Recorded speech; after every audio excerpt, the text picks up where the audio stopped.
Welcome to Education RX. The education system in the U.S. is sick, and we all need to find ways to heal it. I'm Hollye Bronson. I'm Shannon and Hollye. Today, we're here doing our educational administration series, and we have a great guest with us today. Shannon, who do we got? We have Doug Fisher back with us again, which is a pleasure. So can you just real quick introduce yourself again to our audience and let them know sort of what your expertise is? Sure. I'm a faculty member and professor in educational leadership at San Diego State University, and then a teacher leader at Health Sciences High, where I've been for 15 years at a school making learning occur and leading the learning of grown-ups and students. And you also have a website. I do, fisherandfry.com. She spells her last name F-R-E-Y, Fisher and A-N-D Fry. Nice. And I've seen on your website, you guys have tons of cool resources. You post articles, videos, all kinds of great stuff. And we have a YouTube channel, totally free, Fisher and Fry, all one word. And we put videos up there all the time. People should subscribe to it because teachers in San Diego let us come film them all the time. And we just pop them up there. Right now, we're doing a whole series on engagement for the back to school time. Like, how do you actually teach students about engagement, not just expect them to be engaged? And for anybody who missed season 2, Dr. Fisher was on with us and gave some great tips for how to get kids really driving their own learning. It was amazing. And today we're having him on to talk with us about educational administration, because that is something we hear a lot of teachers talking about, frustrations or difficulties. We hear administrators talking about ways they want to improve and make their experience for their teachers and their staff better. So we brought Mr. Fisher on today to talk to us about that. Excellent. Yes. So let's start out with one of the frustrations I hear lots of teachers talk about is there's this big focus for educators to build relationships with your students, with the parents of your students, with your team members.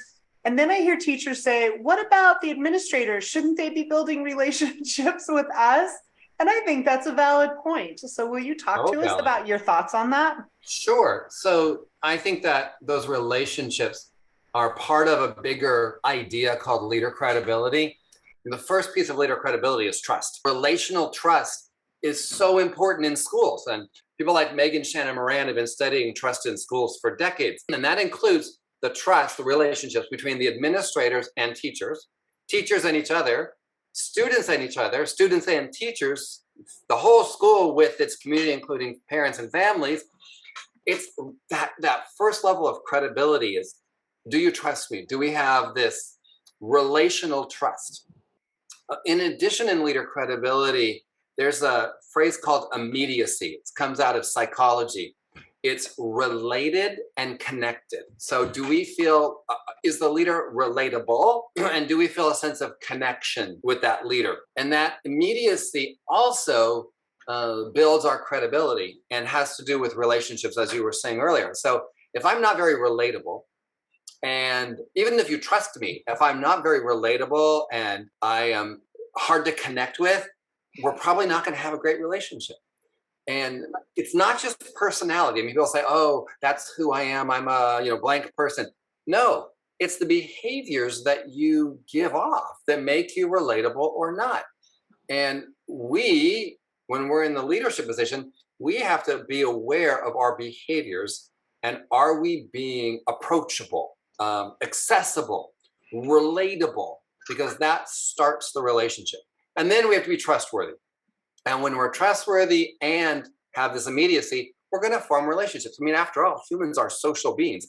We like having people around and socializing, and we thrive on that sense of belonging and connectedness. Especially in schools. I think schools are sort of a home away from home for kids and for staff because we're with each other for such long periods of time and we're learning and growing that it just creates relationship, I think, especially when we have so many teachers who work so hard to build those relationships with kids, to kind of find where their strengths are and support them and really help them in the process. And I think talking about trust and immediacy with administrators, a lot of times administrators are pulled in so many crazy directions. It's really hard for them to be present in their Yep. schools, Yep. to give that immediacy, to be able to answer those questions, to be able to show up and address the things that the teachers are feeling right then in that moment. Yeah. What kinds of things can administrators do to maybe meet that need? Well, there was a study of Chicago schools, 100 schools for 3 years, and they showed that only about 13% of the leaders' time was spent in the instructional program, like in classrooms, watching instruction, having conversations about teaching and learning. Because as you said, leaders get pulled off into all kinds of directions. You're in all these meetings, you have complaints and all the stuff that's real for leaders. But what if we could double that? What if it was 26% instead of 13%? How different would it feel at a school? And I think being present in the teaching and learning environment, not taking your laptop in and answering emails, but actually being present in the teaching and learning environment goes a long way, because you'll identify pain points and what's the next learning we need to provide. So the reason we're about engagement right now is we're in schools and in classrooms, and teachers are saying it's harder for me to invite students into learning right now than I remember from the past. So we've been doing a bunch of work on engagement. We're also hearing students say, I don't feel as connected or belonging to the school right now. So we're looking at a whole bunch of stuff on belonging and how to help teachers reestablish the sense of belonging. So when you're around the learning, you hear things that then you can build into the next stuff that you do with teachers. In addition, being present in the teaching and learning environment helps our relationships. As we can say, yesterday when I watched Andrew do this lesson and Marissa was doing it, we can start talking about the teaching and learning process. So figuring out ways to have meaningful time inside classrooms builds that immediacy, that connectedness. It's not just being present in those classrooms, it's being present around the school. Where we put our bodies communicates the value we place in things. So I used to work with a principal, his name was also Doug. I used to work with a principal, and we, at school, the professional development session was repeated 5 times, the same content, and you would go on your prep period. This principal would sit through 5 consecutive repeated sessions. And what he said to me, I said, why are you here? It's like the 3rd time you've heard this. And he said, because the people here did not see me here this period. And I never knew him to miss a professional development. And he would sit with different groups, different periods, and talk and process. And he was really credible because of that. That's where he chose to put his body. And there could have been 100 other things he was doing to spend an entire day hearing the same content over and over again. But what he said is, watching different people interact with the content, different people interact with one another, helped him think about what was next in the development of the faculty. So those are all things that I think we need to be recognizing and thinking about. I'll make one more comment on this. There's this myth that we should have this open door policy, that we should be sitting in our office with the door open, and anytime anybody shows up and says, are you busy? No, come on in, I'm not doing anything. And I really challenge this idea of open door. When you have an open door policy as your only policy, only certain people can come through that open door. It's partly based on your position and partly based on your privilege. Who's allowed to do that? There are some faculty and staff who will never, ever go to the open door for whatever reason, their position, their privilege, whatever. Their beliefs in themselves, their agency, all of that. So instead, we do rounding. We systematically seek out to have a one-on-one with each person on a regular basis. So I say, for example, let's say there's a principal and a vice principal and 100 teachers, 2 administrators, 100 teachers. That's 50 each. If you saw 10% of those people a day on a rounding, not an observation, just a check-in, a rounding, you would see everyone in 2 weeks. And imagine the conversations, what you will learn from having these brief rounding conversations with people where you seek out each and every one of them. You don't wait passively for them to show up at your office door. And by the way, it saves you time, because over time, people start to say, I know I'm going to check in with Dominique. Usually I do it on Tuesdays or whatever. And they anticipate when they're going to check in with you again, and they'll store some things. where they're not having to, wait to like find you in the office and like, are you busy kind of thing. I'd like to interrupt this, this mindset that leaders should be in their office with the door open, waiting for problems to show up. I don't know what you're talking about. We've never heard of that. Right. Oh, and speaking of sitting in your office and problems showing up, what about the beef that teachers are bringing forward that when they're having kids in class that are behaving in such a way that they need administrative support, whether they have to send the kid to the office or the administrator comes down? I hear a lot of teachers saying, I don't feel like the administrator has my back. I felt like the kid came back and they had a break and a snack, and that nothing was done. And I also know that principals and administrators are really struggling with so many people filing lawsuits, families feeling really aggressive and like their needs are the most important needs. And every kid is important and we're trying really hard to honor that, but it's a catch-22. It's hard. And I know leaders are feeling it, and teachers may not be aware of what their struggle is. They just know what they're experiencing in their classroom. Right. And then we're getting a lot of threats from families. We're getting, like I've had people like, wait till after school, we're going to take care of you, like threats. I mean, it's just, we have to calm that back down. But to the first point, if a student is sent out of class and, they go have a meeting with the administrator, dean of students, vice principal, whatever, usually the person that they're having the meeting with is not mad at them. They're not frustrated. Buttons haven't get pushed. So like I can have a rational conversation with you, calm you down, make a commitment, and go back to class because I want you back in the learning environment. But often the teacher did not have a chance to resolve it. And so one of the other things you said is when the administrator steps in the classroom to supervise, so the teacher can step outside and have the accountable conversation privately with the student.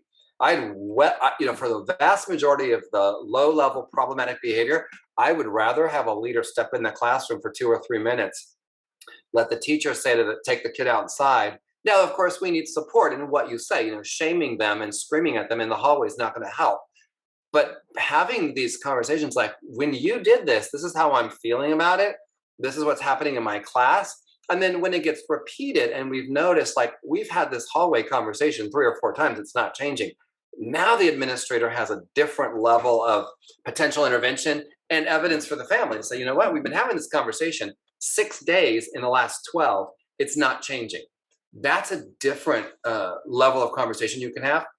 And what I see when schools take this on is the teachers feel better because they got their say. They were able to look at the student and say, this is really bothering me. This is really hurting my feelings, or this is not how I want our classroom. We reached some agreements and this is not in the agreements that we reached together. That the teacher gets a say in this, and their class is being supervised. I say this all the time. I got 3 minutes of physics in me. I can supervise a physics class for 3 minutes. At some point the content gets a little bit much for me and the kids are asking questions, but I got 3 minutes of calculus in me. Don't worry, I can do it. So let me cover the class. And if it doesn't resolve in that amount of time, then we need to plan a longer session where the student, the teacher, and someone else, an arbitrator or a mediator, are present in that environment. But teachers need a chance to be heard. They need a chance to say, this is what's bothering me. This is what I didn't like about it. This is how I'm feeling about it. They deserve that. It's interesting. So I know it wasn't COVID that caused this. I think since then, families are just a little more aware of how this is happening. Yeah. But behaviors with kids in classrooms, and when I say behaviors, it's just a quickie way of saying the way children are acting in classes has changed significantly, I think, in the last 10 years at least. Yeah. And it's not the same as what I grew up with or what my parents grew up with, for sure. And for a lot of the kids' parents that are having kids in schools right now, they probably didn't grow up with this. And there's a huge shift. And I think it definitely starts with adults. You can even see it on social media. There's just a lack of tolerance or patience with different ideas or feelings. But in the classroom, we see kids who are throwing chairs over or going after other kids. And I have witnessed when teachers have to take all the kids that are doing the right thing out of the class on a little field trip because the other kid is, really having a difficult time and blowing out. Like we've seen middle school age kids laying on the floor having a tantrum. These things do happen. And I don't think that it's happening every day in every classroom. That's not what I'm saying. But when that level of situation comes up, I have no idea as an administrator what I would do. Of course, I'm not a seasoned administrator, so that's probably why. But I think families don't understand this is really happening, and it's disruptive, not just to the teacher, but to the kids, to the whole school. What are some thoughts on that? Well, I'll tell you that the perception of violence at a school changes students' sense of belonging. There's studies out that say, not me personally experiencing violence, verbal or physical or whatever, but just being around it, like kids acting out like that, makes me feel less connected to the school. So it has a contaminating effect at the whole school. So you got to get it under control as a leader. The other side of that is, so when are we asking the why questions? What is happening in that learner, their life right now, that is causing them to behave this way? What are the antecedents? What are the triggers? What are the reasons that are happening? And can we remove some of those barriers? I do agree with you. There's a lot of students who are less engaged now in their learning for a variety of reasons. And it's been a decline. Cell phones are a major distraction with adolescents and their learning. But there's all kinds of reasons for this. We can't just blame the technology.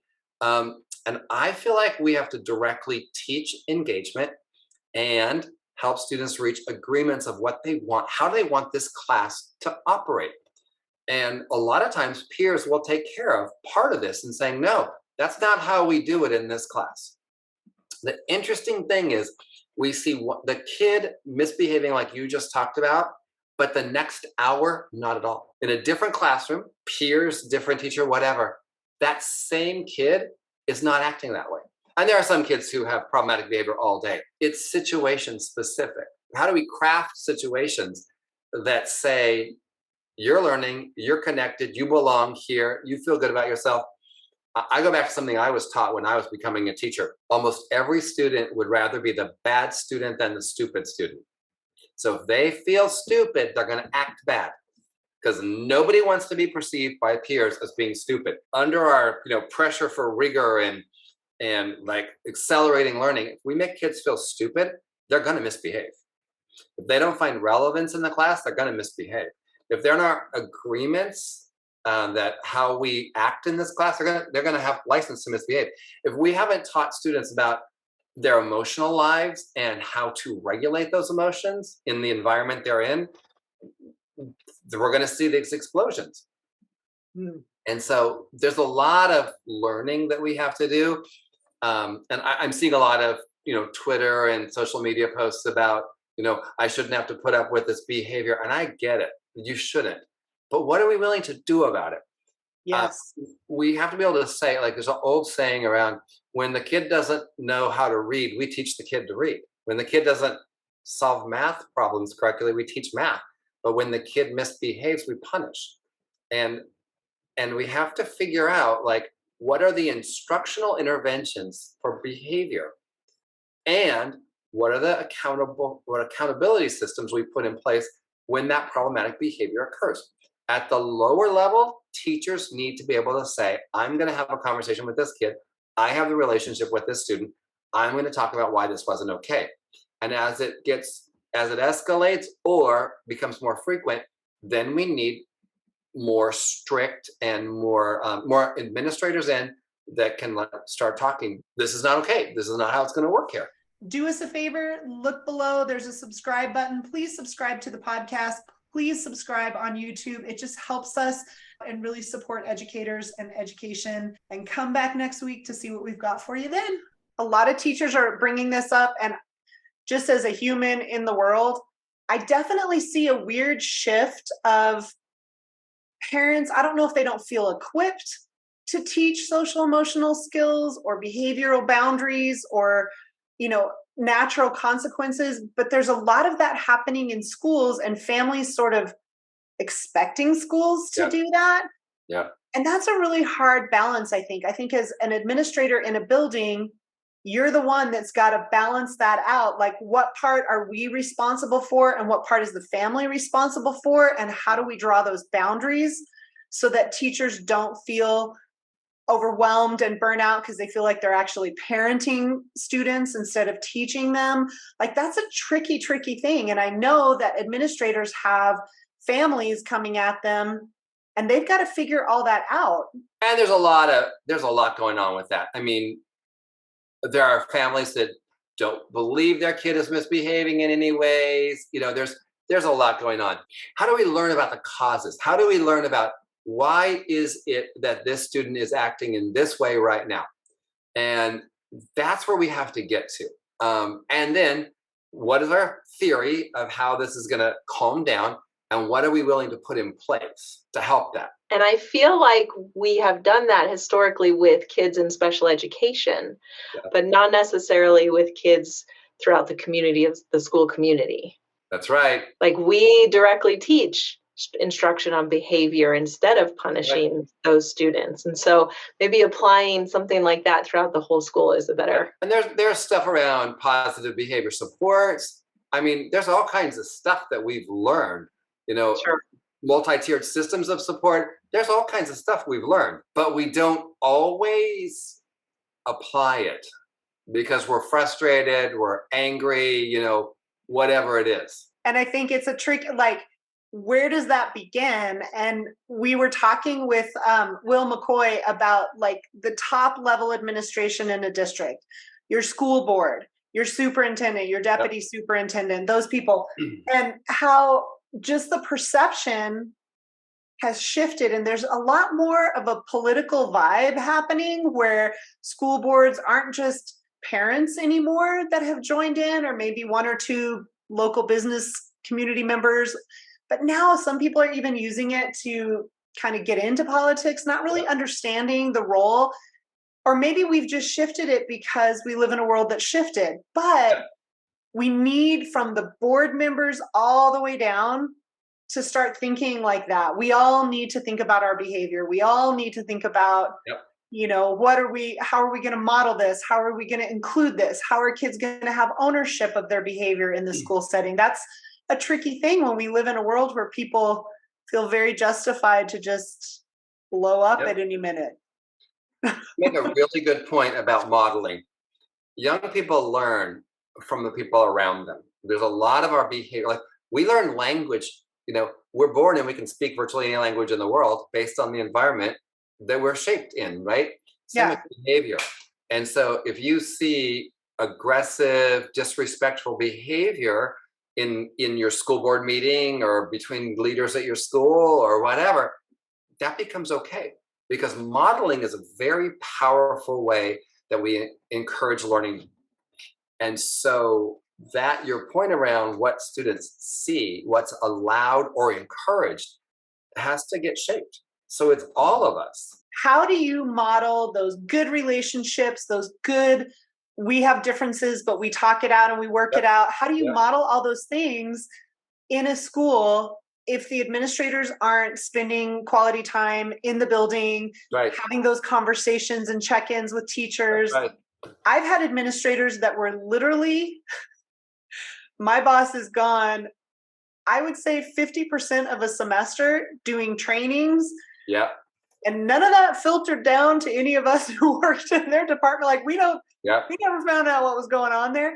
And that's such a bummer because I feel like they're amazing people with amazing experiences and information to share.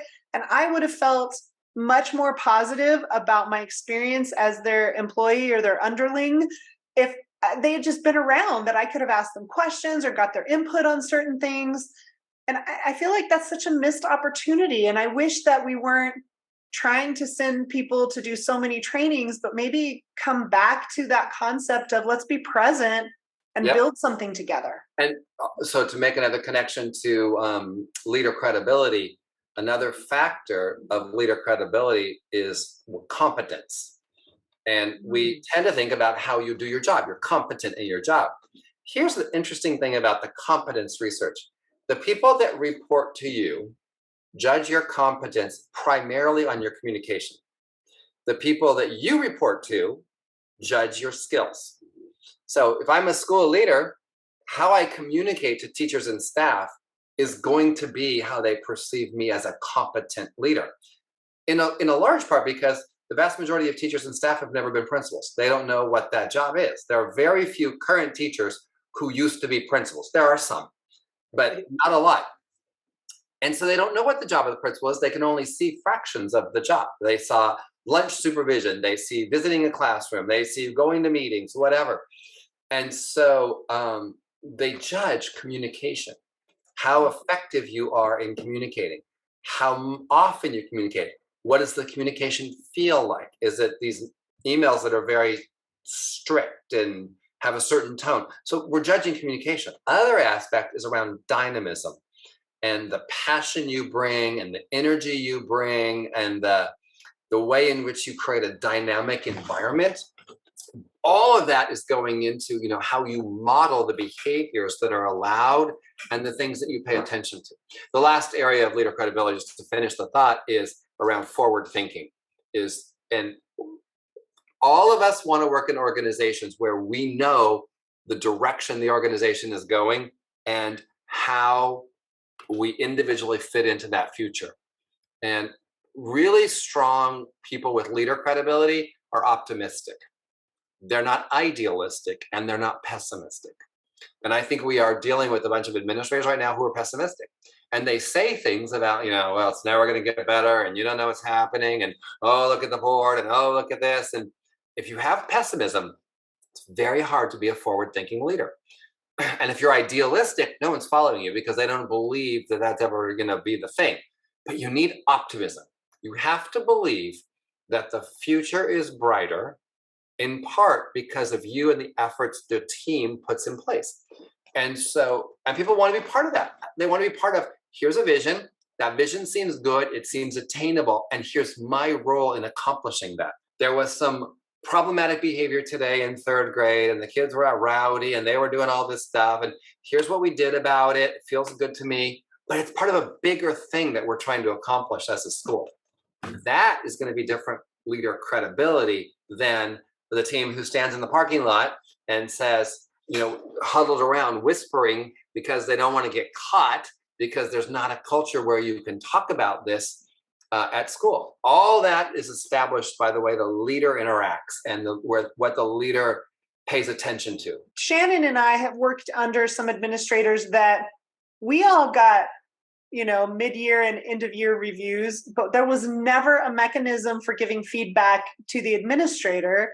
And I'm hoping that's not typical. We were in a small district, but what do you think about that? Should staff be able to give feedback, sort of review their bosses? Yes. When we're giving feedback to a teacher, we should ask for feedback about the feedback immediately.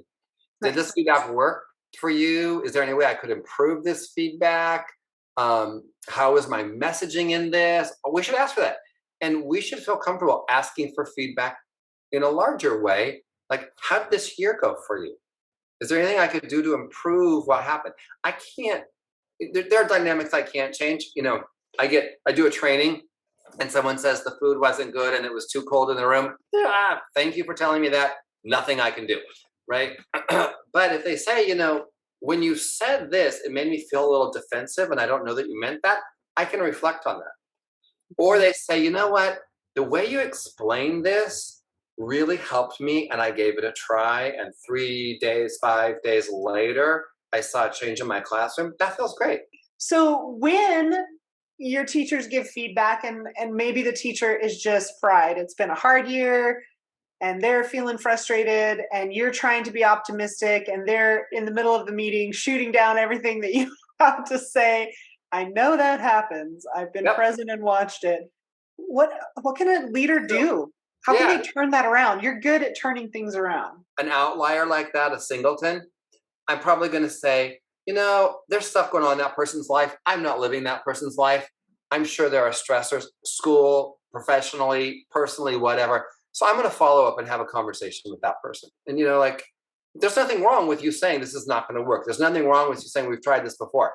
What can we do? So that'd be a one-on-one. However, if that becomes the majority, as the leader, you should be thinking about that. If everyone is starting to say, 50% or whatever are starting to say, nothing, it's not going to work. This is not going to work. This is, you have to think about that. Like, there's some truth in that. And, people have a lot of experience. They need to be valued for the experiences they have. And then we need to start idea generation. Like, what is it that we need to do to address this topic? And we should have, brainstorming sessions and honest opinions. And we should be okay with that. That the ideas we have may or may not be the solutions. We should be asking for feedback. Now, we talk about different levels of decision. Level 1, I'm not looking for feedback on this decision. It's legal, ethical kinds of decisions. I have to do it. It's my job. That's what I'm paid to do. Level 2 are not in the legal, ethical realm, but there are some guidelines or policies that I have to follow. And level 3 are like, this is up to us. I don't have to be the decider in a level 3. You all can decide. We also need to be thinking as leaders about what's tight versus loose versus tight. So for me, I want kids to know what they're learning every day.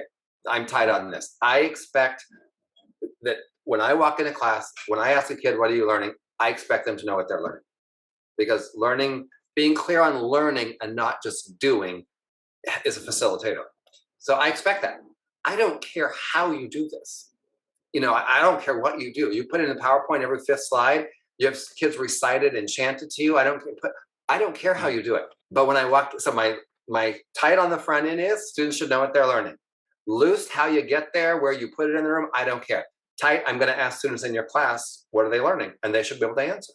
Now, I recognize there are times if we're doing more discovery or inquiry, you may not have gotten there yet. And that's fine. That's also part of the loose, right? You have a lab going on or some sort of simulation, and you haven't yet said this is what we're going to learn from it because you don't want to ruin the discovery. I get that. That's the conversation. So I think the types of decisions, so people feel more involved in the decision making, and then what we want as tight versus where's the flexibility, the individuality, the personality of the educator coming through. So I read a book by L. David Marquette. He was in the military. He was oh yeah. You know who I'm talking about? Yeah. And his whole premise was that in the military, which I think in some ways education kind of mirrors some of those things that happen in military, where there's this real top-down, highly structured, we have statewide standards and things that you have to follow, and pay raises and everything is really, dictated by formulas and stuff. And he was talking about how they come at their people with a leader-follower mentality. Yeah. And his whole goal was to really shift things and create a leader mentality where he took those middle management people that were in the trenches every day with the most of the enlisted men and asked them, like, what do you think we should be doing in XYZ situation? Knowing that the consequences would also fall on them if it didn't work, and that he saw those people really rise up and do well. I just wonder, is that doable with teachers? Because I also hear a lot of teachers right now, where we are right in this moment, like, I can't take any more. I shouldn't have to do more, like just feeling overwhelmed. So is that doable? Is that potentially good? Is that too much? So I think teacher agency is suffering right now. And agency is the belief that when you put forth effort, good things that you value will occur. You can get to your goals by putting forth effort, and those goals will be reinforcing and positive. So if you are not seeing impact or outcome from your effort, you put forth less effort, because why bother anymore? And so I think that what you said around teachers, like, I can't take anymore, we don't burn out because we work a lot.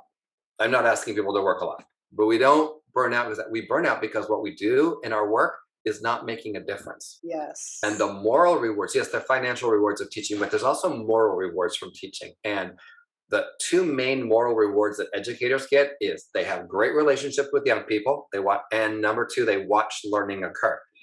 And if those two moral rewards are compromised, like I don't have great relationships with students this year, or I don't think my students are learning from what I do, and my moral rewards are compromised, my agency goes down, and I'm not going to put forth as much effort.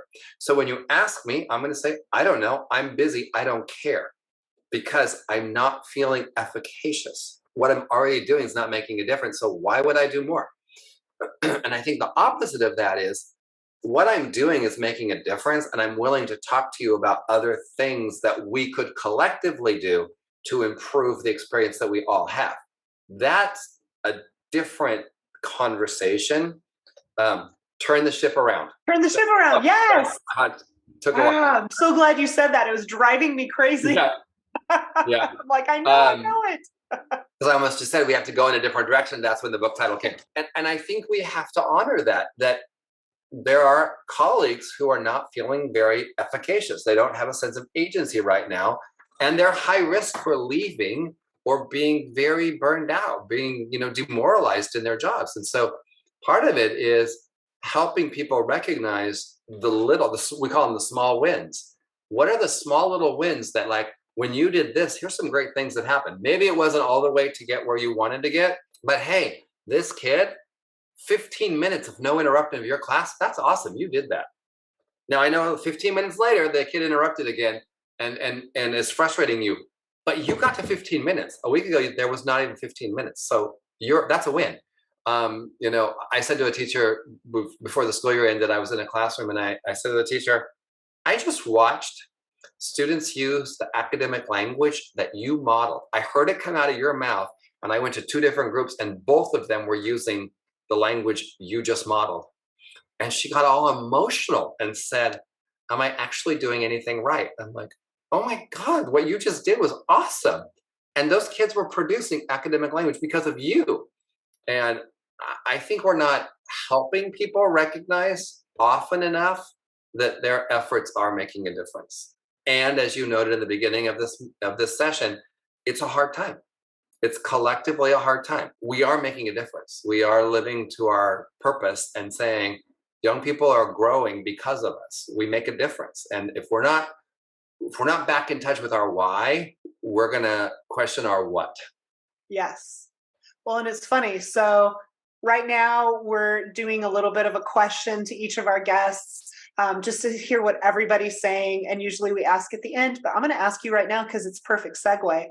What do you think is the why for education?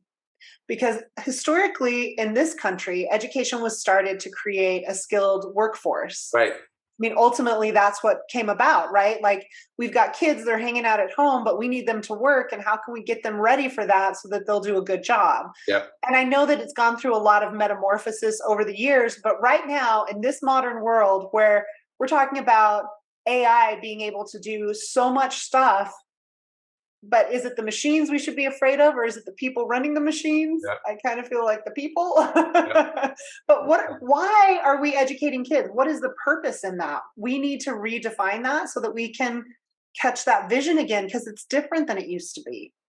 To me, a main purpose of why I do this job is to help other people reach their aspirations. And then in part, I have to help them set their aspirations because I don't want them to have low aspirations, but also to put things in place to reach those aspirations. When you say, this is what I aspire, not what to do. This is what I aspire, who I want to be, the kind of person in this world. That's why we're here. So yes, we give them academic skills, and some of those skills are going to be very temporary, and computers can do it faster than I can do it. But some of those skills are uniquely human, at least at this point. And the capacity to love, and the idea that I can do something kind for another person, that, those are the kinds of things, like, who do you want to be in the world? What's your aspiration? Yes, you need to have a job and make money, and the workplace is changing dramatically. And, we don't even know the kinds of jobs. Who would have thought that we have, AI generators, 10 years ago, and there's a whole new job around this, because the jobs are changing. Yeah. But that's kind of where my answer is about how do we help? And when I say people, I mean the teachers, our colleagues, our students. How do you help people reach their aspirations and help them see the aspiration, the potential they have, and then to accomplish that? For me right now, belonging is a really important concept. It's been Yes. it's been in the research for decades. And we're realizing that a lot of people, for whatever reason, pandemic or not, don't feel they belong. And if you don't feel you belong, there's a lot of self-doubt, and it's actually harmful to your health to not feel you belong. I mean, there's studies on like long-term health outcomes of not feeling like you belong, like you don't have a place. I just can't tell you how many authors have this belonging. The Giver, there's a line in The Giver about not fitting in and why do you not belong. I mean, there's just all these. Toni Morrison talked about belonging. Like when a child enters the room, do your eyes light up?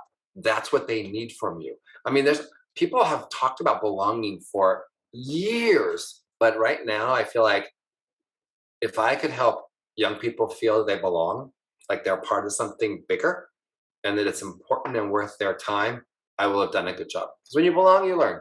And I feel like when you do that, you help those students who maybe don't have something that they're aspiring to yet. Yeah. Because that was going to be one of my follow-up questions. How do you engage one of those? We all have students who aren't aspiring, or at least at that point in time, aren't really aspiring to much. And so I feel like you already answered my question right there.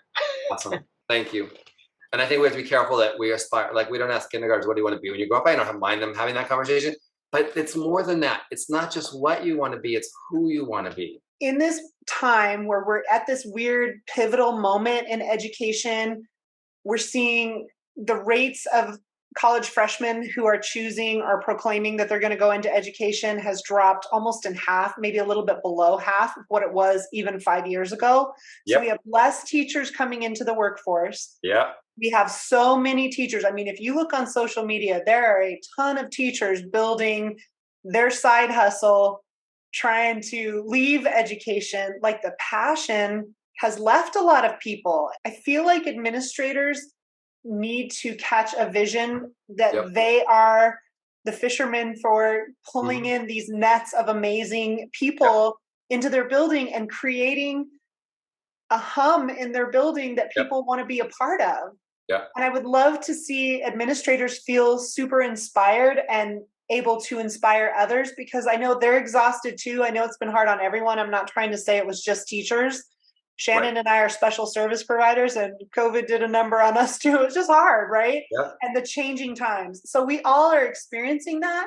But I think administrators, sometimes we forget to have empathy for them and what they're going through. They're getting it from every direction. And yet they're trying to figure out how to keep people invested and want to stay. And sometimes it's about filling that position because there's so few people to choose from. How can we inspire administrators to reignite that passion and that vision in their buildings? But yes, and you're talking about teacher shortages, and like the report I read that teachers who are also parents say to their kids, don't become a teacher. That percentage is increasing dramatically. So it's not just college kids, it's also college kids who have parents who are teachers saying, don't do this job. We all face adversity in our lives. And the pandemic was one major adversity that we faced, and loneliness and isolation and things like that. And I'm learning right now a lot about the adversity quotient. And there's an argument that much like an emotional quotient and other kinds of learning, there's an adversity quotient. And the ability, so it's not just resilience, because resilience could mean suck it up and put up with terrible things in your life, which is not what we're talking about.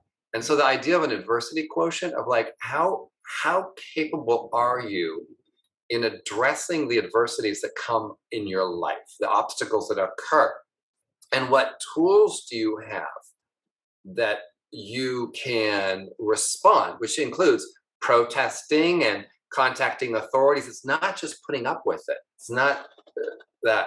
So I'm very interested right now in how do we build people's adversity quotients so when challenges occur, we don't give up. That as a leader, I'm helping people with their own adversity quotients, not just students, like grown-ups. Like things are going to happen in your life, some of which will be professional, but some will be personal. And how you address them, the skills you have are important life skills that will serve you whatever job you have. And by the way, when I do this work, a whole bunch of people like their job better because they don't find the adversity is from the work. We kind of need to recreate some boundaries within education and roles, understanding our roles and being willing to take that as educators, but also families and community. Yeah. And I think with a lot of I hate to use the word discipline. I know some people, that's what they relate it to, but with some of the behavior or disengagement of students that's creating hardship in the school and that sort of toxic, contagious attitude that's happening for some kids, we need parents to check back in and really support educators and support boundaries that the schools are having to create in order to be functional. Yeah. How do we do that? I think it also comes, there's a whole political issue that you're raising here about like what's allowed in a community, what's not allowed in a community, who's in charge of the curriculum, all kinds of stuff that our society is trying to clarify. And that's the hard moment we're all facing is, what does it mean to be an educator? What are the regulations, rules that are going to govern our profession in the years to come? And how is society figuring out those aspects? And we've had other times of this. We've had other very tumultuous times in education where there's lots of conflict. This is one of those times where we're trying to clarify what is the role of schools. And as leaders, we have to be the stewards of this. We have to not be afraid of the conversation. We do have to set boundaries and guidelines. So if someone comes in my office and screaming, I'm not having this conversation. We're going to end the meeting now because there's when this happens, we're not going to make good decisions. We're not going to hear each other. So, but we need those boundaries and we need to be able to engage in some very respectful conversations about what we want as the experiences young people have growing up. And so I think I put it in this is not the first time. It's an uncomfortable time. And I believe in our democracy that we come out better from having this dialogue. I think we need to have that discussion. And I feel like a lot of people, if you're not an educator or working in education, or if you're not a student or have a student, a lot of people think these discussions aren't really for them to have, but it is for all of us, because education is just how we are preparing students to become the adults. And so it really does affect us all. And I would love to see more people, even if they don't feel connected to education, having these conversations. Yep. Even if they're hard, because it's what's going to move us forward. I can't even think, what other times have we had this kind of situation going on? I'm sure with different issues, of course, but what are some? Do you know some off the top of your head? Think about integration of schools. Ooh, good one. There was all kinds of public debate about what schools should be and shouldn't be. Here we have what's called the Lemon Grove incident around kids who are acquiring English as an additional language. What is the program that we should be offering? We have Lau versus Nichols, who's like, where are we at? And the society had to come to terms and say, like, what do we do? So we've had big issues in education. I mean, when we moved away from more religious focused education a long time ago, what was the role of schools in society? How many years should you go to school? Because we need you on the farms and we want you out in grade 6. I mean, there have been major conversations in society about schools. This is one of them. And I believe I said this earlier, I believe in our democracy. I think our democracy is amazing. And we have systems in place for having public discourse where we don't agree with one another. And we yet agree to live in a society where there's government that the government says, here are the ways we engage. And here are the rules, and there are grievance procedures and resolution procedures and courts and laws and all kinds of stuff.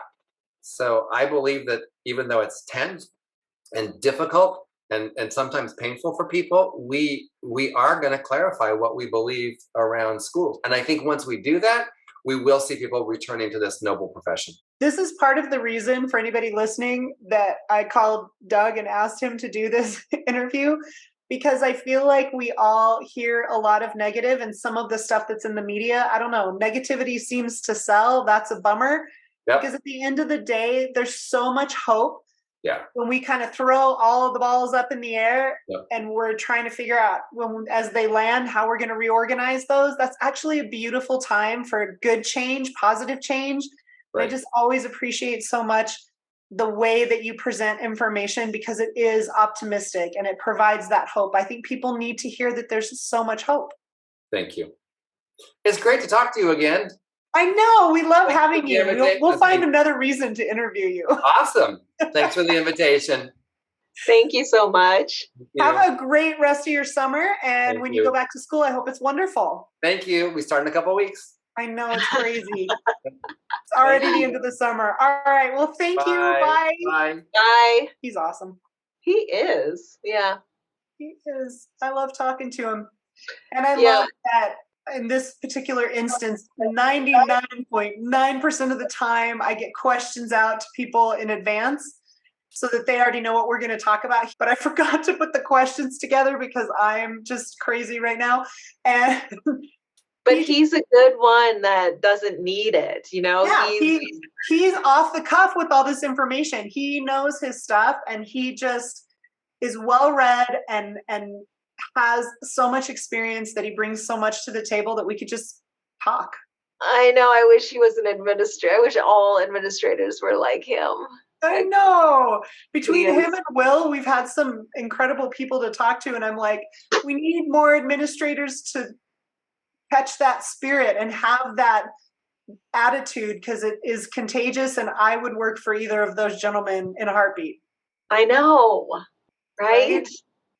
Although when they're talking about some of those things, I look back and I think, oh, I do see people doing those things. Like I have heard some of those comments and I have been asked those questions. And so I do think they're going in the right direction. That's actually such a good point because sometimes when we emotionally get to a place where we're feeling fried or we're feeling burnout or we're feeling unheard, we kind of lose sight of the good things that administrators have done. We all need to kind of get reinvigorated that it's not as bad as it's felt, that we're coming out of it. And it's getting better. Yeah, I think it is. And I think if you have that mindset, it might actually get better. Absolutely. That's the key. Well, I think that's a really great wrap up. And I do too. Yeah. If you're watching us on YouTube, there's a subscribe button down there. Will you please push it? Please like it, subscribe, share with your friends. Together we can do better, Shannon. Together we can do better. All right, guys, we'll see you next time. Bye. This is Education RX.